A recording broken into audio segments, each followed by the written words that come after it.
Time to get your fix. Come on down, get your horrible gaming review.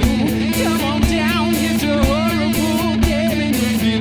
Come on down, get your horrible gaming review. Come on down, get your horrible gaming review. Wow. Hello, my name is Zachariah with Old Man Gaming, and you have decided to tune into another horrible game review. Before we get into it, just a couple of disclaimers. Number one, the word horrible in the title of this video refers directly to the content, directly to the video itself, not necessarily the content, game, or DLC that I am reviewing. I do snap judgment reviews here, meaning I only get usually about 5 to 10 hours with the game before I, publish one of these things. I'm just trying to tell you whether you're going to have fun with it right away and what it is and whether you should get into it. Number two, I don't give scored reviews on games. I don't believe in them. I think it's one of the most subjective forms of art, so therefore I'm going to give you the overview of what the game is. Then I'm going to tell you the pros and the cons of the game, in my opinion, as all reviews are. Then I'm going to tell you whether I personally will be sticking with this game outside the purposes of the review itself. Alright, all of that out of the way, I am reviewing Hades. It is now officially a Game of the Year contender on almost all the awards out there, and I wanted to see, is it all it's cracked up to be? So number one thing I'm going to say before I get into anything is I reviewed this on Switch, almost exclusively in handheld. I only switched to console version when I had to capture for it. So just keep that in mind when I'm doing my review. So what is Hades? Hades is a roguelike game in that the world that you are entering is constantly regenerating itself procedurally, the enemies, the corridors, with a few specific rules, meaning there's always a mini-boss, which changes, and there's always a boss, which also changes, for each of the main areas. Then each of the main areas have their own sets of traps, sets of environmental things that you have to contend with, but where they are and how they're used is generated uniquely every time you go into the game. The other thing that's very special about this game is how it tells its story. Basically, you play Zagreus, the son of Hades, and Persephone, who has realized that he needs to leave Hades. He needs to get out there and find his mother.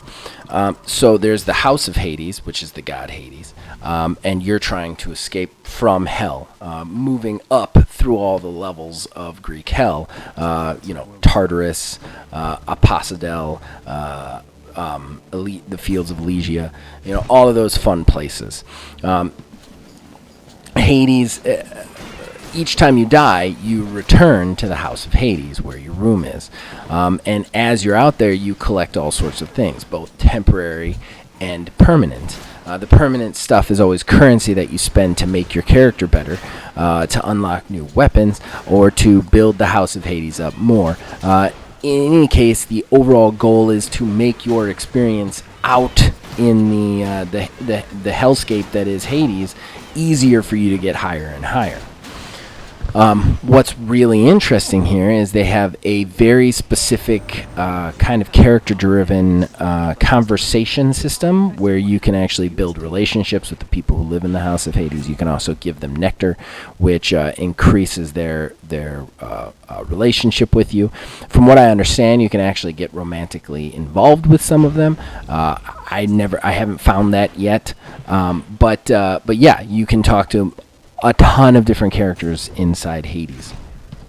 The dialogue is very well written, and each character says something completely different every time you come back. Some characters are there, some characters aren't, but I have not been on a return that has repeated itself, and I've probably ran about 22 times so far. So it's very interesting to me how they do that. The combat itself is very Twitch-based. You kind of have an isometric top-down view, and you can pick from a variety of different weapons which change your playstyle. But for the most part, you're going to be dashing around and trying to take out enemies, trying to stab them in the back while dodging damage and environmental hazards. What's interesting is as you move through hell, you kind of create this in-the-moment build of your character. So you start, you take a weapon in, and then right off the bat you get boons from the other gods in Olympus. Basically, they send down a thing which you'll pick up, and it offers you 3 different powers which can increase something about your character, be it attack or your cast or your dash, or it could be something passive that just helps you overall. The idea being you take one of the 3 and then you continue to move on, finding other gods' boons and adding them to your total. So you run this weird balance as you're moving through the game, especially since each time you beat a chamber, you can actually select what you're going after. Each door will show you what the next chamber's reward is and what it offers you. So if you want a boon or if you want some sort of currency, you get to pick which way you go. The diversity of the things that you can find and do in hell just keeps getting bigger as you play, which is very, very interesting to me. There's also there's too many of them to go into right now, but there's just all sorts of different challenges that appear. And one of the most creative and interesting things about this game, I know I'm getting the pros before I even get there, is the fact that the bosses and the challenges that you face actually change each time you go through. So sometimes the first level that is always supposed to be the easiest becomes actually the hardest because of what you face in it. So it's a very interesting kind of return dynamic that it does here. And again, one of the points is to run the balance of increasing your build in the moment to get farther up and to make your character more powerful right then, or collecting currency to make your starting point easier for the next run. It's a very interesting balancing act as you move through. Do I want to collect the darkness so that I can make more, so I can buy more powers for myself, or do I want to collect the next god's boon? Do I want to collect the Catholic keys so I can unlock new weapons, or do I want to collect the weapon upgrades to make my weapon more dangerous? It's just a very, very interesting way of doing things, and it presents this interesting challenge of creating unique builds in the moment as you move through. So let's get into the pros. My number 1 pro of this game, without a doubt, is the story. I know that's weird for a roguelike, and that's what's most interesting about this, is I've never seen a story so well told and so interesting in a game that does this. Every time you come back to the House of Hades, it's almost more exciting than actually going into the combat, because you get to hear the new things these people say.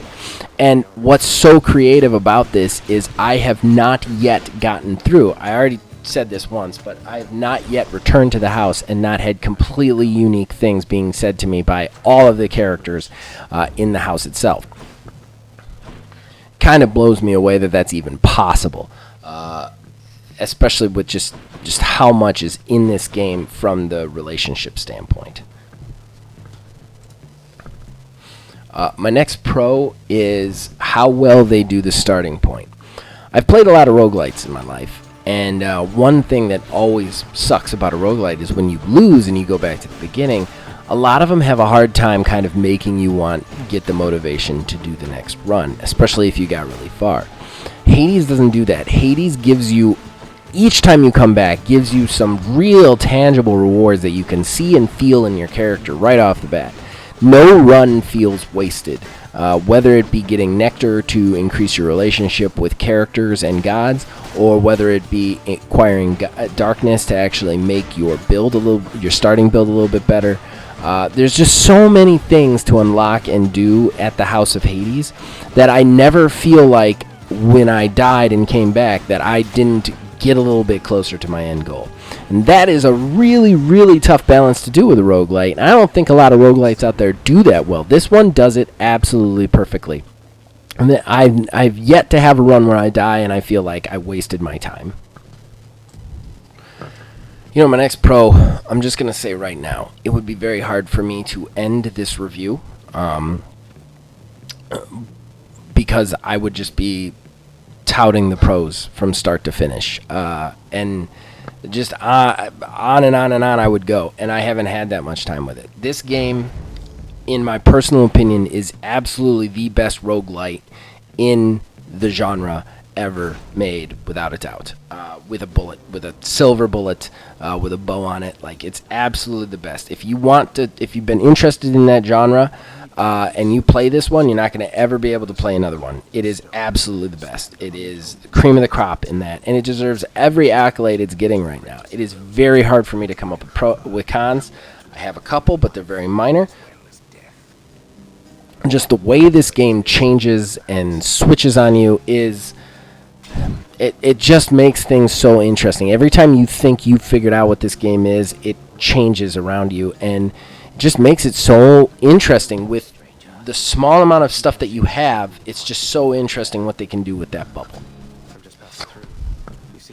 Let's move to the the cons. I know this review is going to end up being a little bit short, but again, there's not a ton to say about this game because it's really good. As far as cons go, there's very few that I can think of that really spring to mind. I will say that the combat system sometimes feels a little bit more like a war of attrition than skill-based. While there is tons of skill to it, don't get me wrong, there are times when you hit a wall and you're like, I couldn't get past this no matter how well I played, and that gets a little annoying. But other than that, how would they do it otherwise? So it's almost like I can't even make that a con, but still, I will. My only other con, I'm having a hard time coming up with them. The art direction, the dialogue, everything about this game is very, very, very solid. You know what? This game is so good, I'm just going to turn the cons over to one more pro, and that is the music. Music of this game is phenomenal. It changes tempo and beats perfectly with the combat. It has the right amount of guitar in it to just get you into it and take you back. It's just so well done. So well done. Alright, so whether or not I'm going to stick with it. So I just want to digress slightly. I got this game because I had heard great things about it. I was not exactly rushing out to get it or anything, but I kind of ran out of things to play with my Switch, and I play my Switch when my kid's going to sleep. She kind of needs me or my wife to sit in with her. She's at that age. It usually takes her about a half an hour, 40 minutes to fall asleep. So Switch is perfect for that. It's portable. So this was just kind of like an impulse buy, just something to play. And this game is amazing. Absolutely perfect for it. Absolutely perfect and portable. It really reinvigorated me on Switch.